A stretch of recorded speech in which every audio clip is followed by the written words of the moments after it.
ഇന്ന് അവസാനത്തെ നോമ്പ്, നാളെ പെരുന്നാളാണെന്ന് പറഞ്ഞ് പള്ളിയിൽ നിന്നിരുന്ന തക്ബീർ ധ്വനികൾ.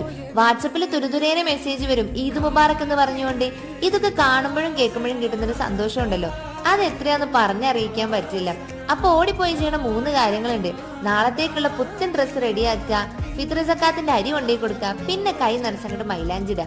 കുഞ്ഞിനാളിലൊക്കെ ഉമ്മച്ചേന് ഇട്ടന്നിനത് കാടും മലയും പുഴയും ഒക്കെ വരച്ചു വെക്കായിരുന്നു.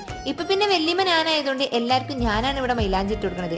അങ്ങനെ നൗറാന്റെ കയ്യിൽ ഇതാ സിമ്പിൾ ആയിട്ട് ഞാൻ ഇത്രയും ഡിസൈനുകളാണ് ഇട്ട് കൊടുത്തിട്ടുള്ളത്. ഇഷ്ടപ്പെട്ടോ എന്നുള്ള താഴെ എന്തായാലും കമന്റ് ചെയ്യണം. അതൊക്കെ കഴിഞ്ഞിട്ട് ഇതാ കിടക്കാൻ പോകുമ്പോ ഒരു 10-11 മണിയാവും. അപ്പോഴായിരിക്കും ഞാൻ എന്റെ കയ്യിലിടുക. അപ്പോഴേക്കും എല്ലാവർക്കും ഇട്ട് കൊടുത്ത് എന്റെ കൈയൊക്കെ ആകെ നാശമായിട്ടുണ്ടാകും. ഞാനും ഇത്തവണ വളരെ സിമ്പിൾ ആയിട്ട് ഇട്ടത്. അല്ലെങ്കിൽ മൈലാഞ്ചി കാണുമ്പം ചക്കക്കൂട്ടാൻ കണ്ട കുട്ടികളെ പോലെ എനിക്ക് കുറെ ഇടാനൊക്കെ തോന്നാറുണ്ട്. പക്ഷെ ഇന്നെന്തോ വയ്യ, കൈയൊക്കെ വേദനിക്കുന്നുണ്ടായിരുന്നു. ഏതായാലും എന്റെ ഡിസൈനൊക്കെ ഇഷ്ടപ്പെട്ടോ ഇല്ല എന്നുള്ളത് പറയാൻ മറക്കണ്ട. അപ്പൊ എല്ലാവർക്കും ഹാപ്പി ഈദ് മുബാറക്.